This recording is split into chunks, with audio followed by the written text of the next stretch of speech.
So the time we were having baby Jason, mom wanted to come. Of course, it is our culture when tuseme mimi nikipata mtoto, mamangu akijua nimepata mtoto lazima atakuja kunikalisha and anisaidia na mtoto kunionyesha this and that, but I don't know, maybe on the other side it is not like that and my mom doesn't know.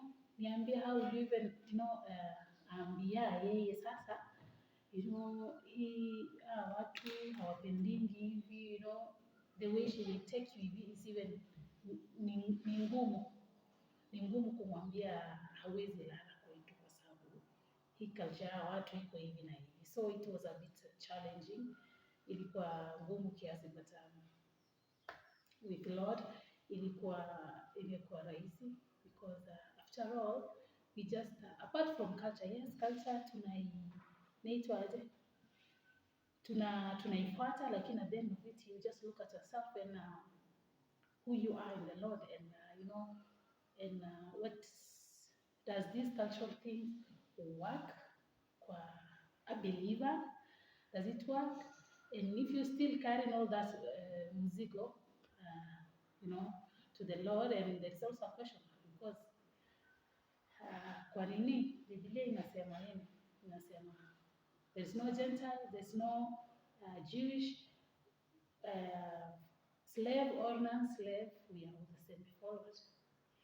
So still tukiangalia in that angle, all these cultural things are nothing before God.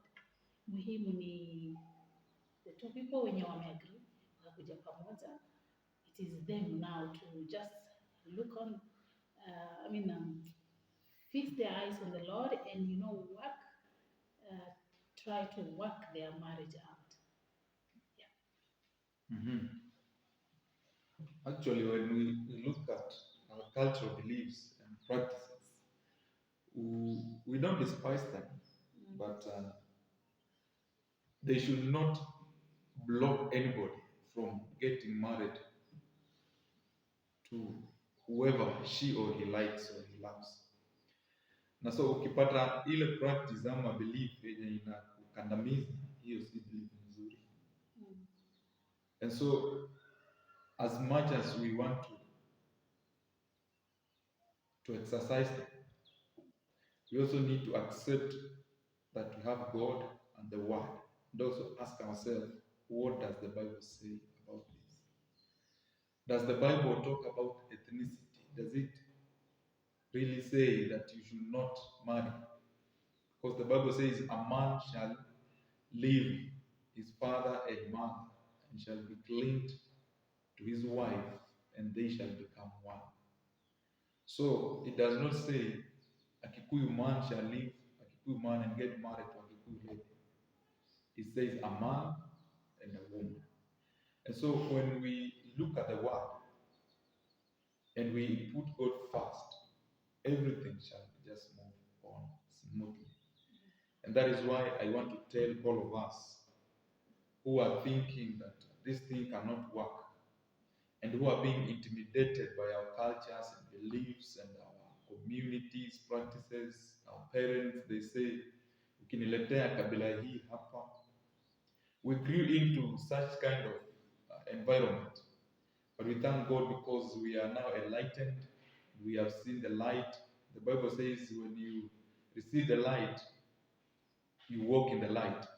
And always the truth, which is Jesus Christ, will always set us free. So we are not here to condemn our culture. We are not here to condemn our beliefs.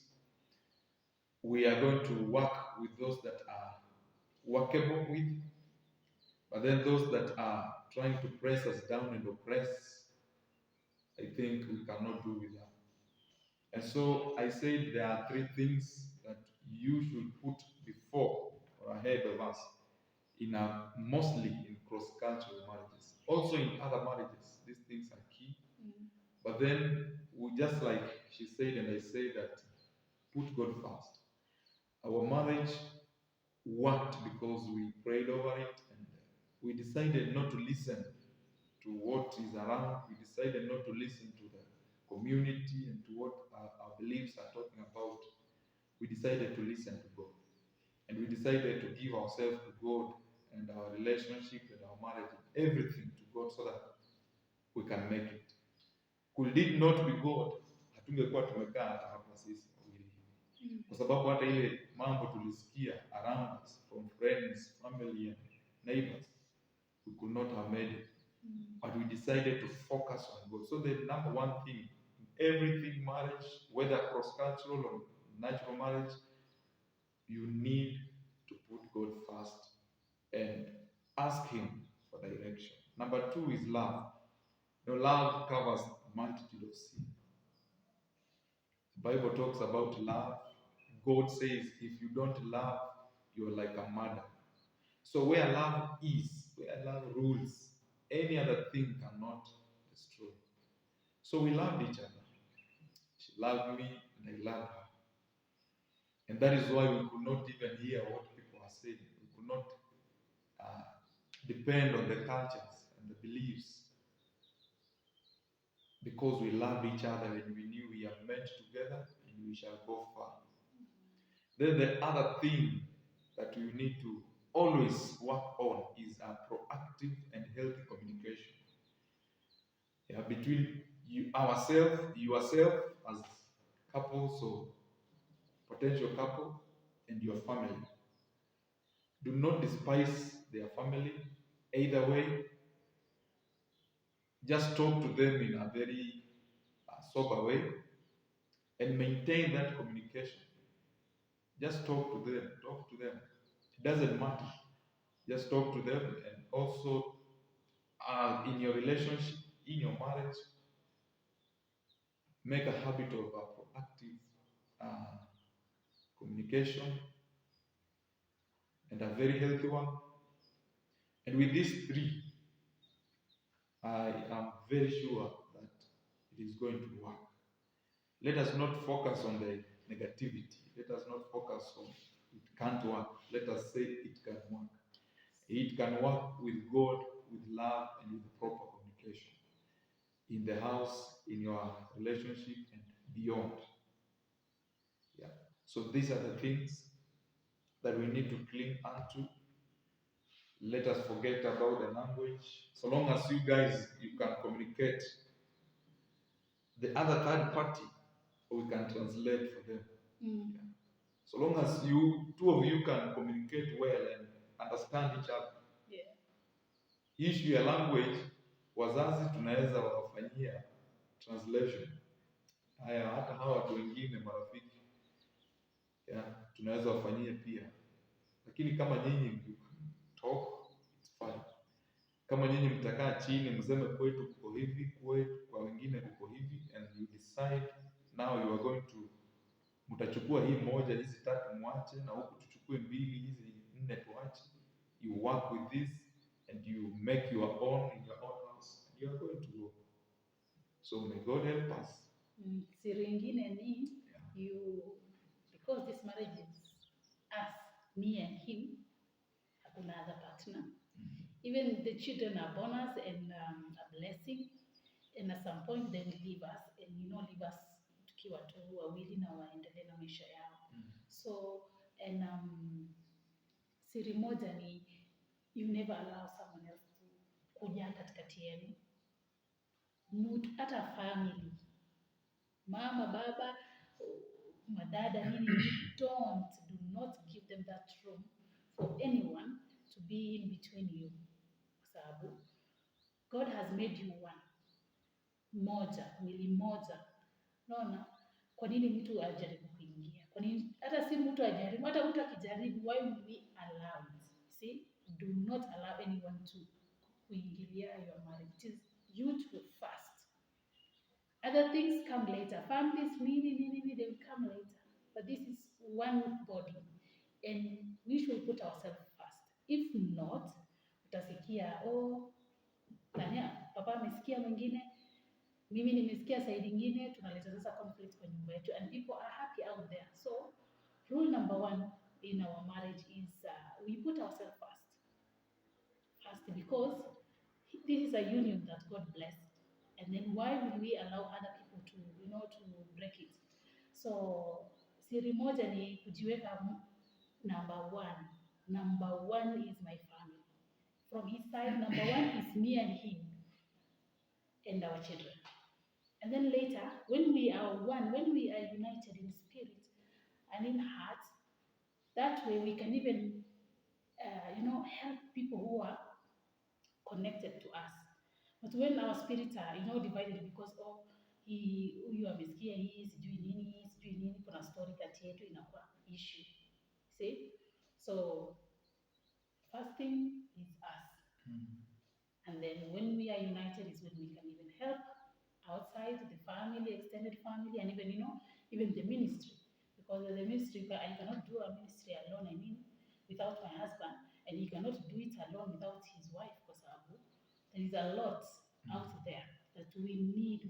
He knows me, he knows my weakness, I know his weakness, and then we try to help each other through this, and do something out there for the Lord. Yeah, so mjiweke mbele. Don't allow shetani ama mtu yoyote tu asiingilie. Ni nyinyi tu, either way. Hii marriage, it is between you two. Kesho ikivunjika watu watawacheka tu. Ukisikiza huko nje and then story issue ikuje, people are happy. Nyinyi ndo mna struggle, so we actually depend on God mostly, because there is nothing we can do without God, and He is the center and He is the pillar of my marriage, my family, and my children, our work, our ministry, and everything. And with that, you can go somewhere. With that, I believe God will take us somewhere. But when tukiwa tuko divided, hata sijui kama maombi pia hata itafika kwa Mungu, but but I still pray.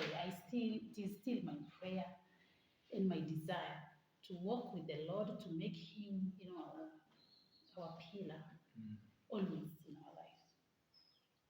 Okay, so in 1 minute, 60 seconds, maneno yako ya mwisho kwa hao vijana ambao wanaogopa labda kwa sababu ya community na nini, naambia nini? Does it work? It works. Inafanya na itazidi kufanya. Kama mtaacha kusikiza mambo ya community, not in a bad way, but kwa sababu hujui wanasema hii haiwezi, kwa sababu hufai kuoa huyu, hizo ndo vitu unaacha kusikiza. Just muombe about your, and your union, and wacha Mungu awaonyeshe njia.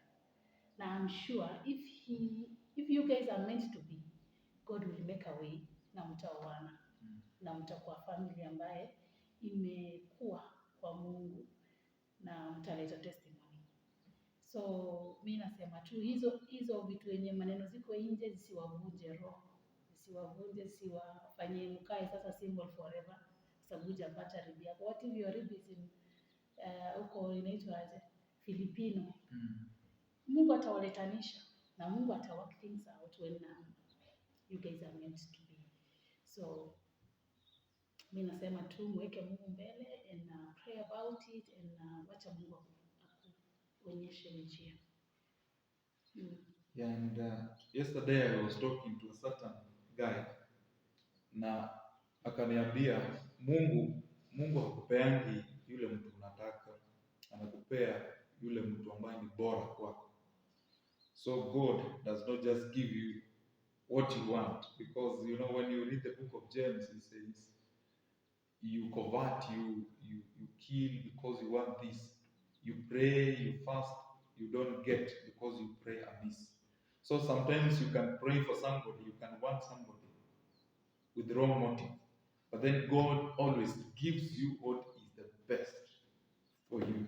And that is why He says, he who gets a vicious woman or a noble wife finds favor from Him. So if you want to obtain favor, let God lead you in these kind of things. So God akikupea mzungu, huyo ndio wako. Yeah, so as we finish, we said cross-cultural marriages, yes, they work, and they work when you immerse yourself to God, when you have love between you people, And lastly, when you cultivate a proactive and healthy communication between you and your potential spouse. So God bless you.